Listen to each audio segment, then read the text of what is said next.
Tabasco and the juice of half a lime. He gulped at it as he washed down 4 aspirin. The Cajun coffee was thick, black, and strong. He hoped it would help his hangover, and if not, oh well, tomorrow was another day. Like that was going to work. Today was what was important. It was the day he had to make some decisions, atone for, God, so many things. He'd not kept a single one of the promises he'd made to his mother. Not a one. Guilt rode his shoulders like a jockey riding a racehorse across the finish line. He had to make it all right, and he had to start immediately.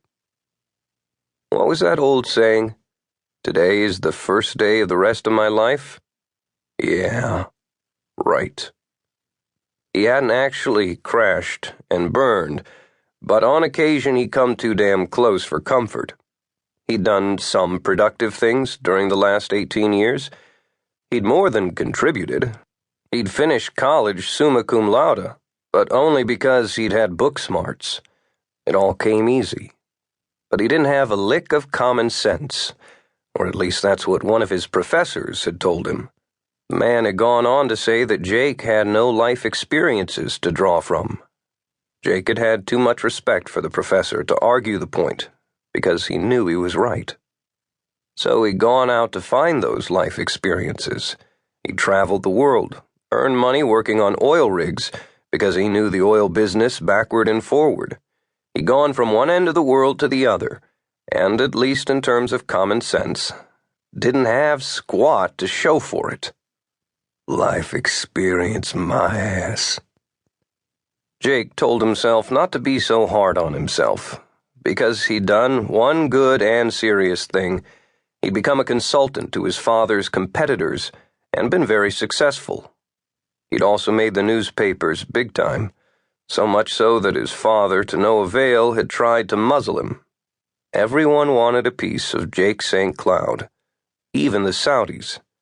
And the absolute best part of his consulting business, which to his mind was really a payback business, was that he'd made so much money he couldn't count it all.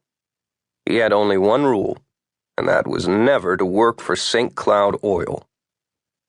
Now, though, Jake knew he had to get his life back on track, and the 35th anniversary of his birth was the first day down that road. He poured a second cup of coffee and drank it standing up by the counter. He realized then that he felt halfway decent.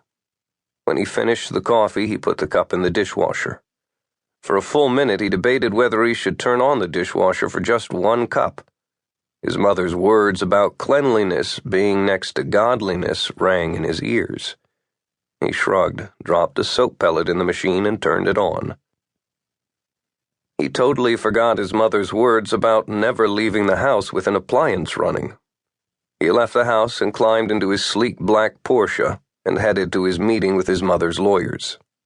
As he tooled along, Jake made a mental note to get rid of the fancy wheels and get himself a Dodge Ram pickup truck and a dog to ride shotgun.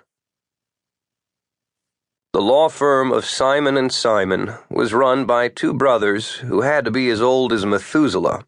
They creaked when they walked, but they were razor sharp when it came to the ins and outs of the law and safeguarding their clients' businesses and assets. Somehow, some way, Jake couldn't remember, he thought they were distant cousins of his mother. Elroy Simon and his brother Estes Simon, pillars of the community. Both greeted Jake in their 3-piece suits, pants, jacket, and vest complete with watch fobs. They smiled and welcomed him like an old friend.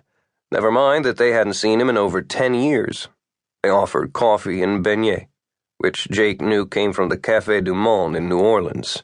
He knew this because he remembered his mother's telling him that the lawyers prided themselves on serving them fresh every day. He declined. "Then I guess it's time to get down to business," Estes said. Or maybe it was Elroy. Jake could never keep them straight. He wondered if they were twins. Funny how he didn't know that. "You turned 35 today, Jacob. A milestone. How do you feel about it?"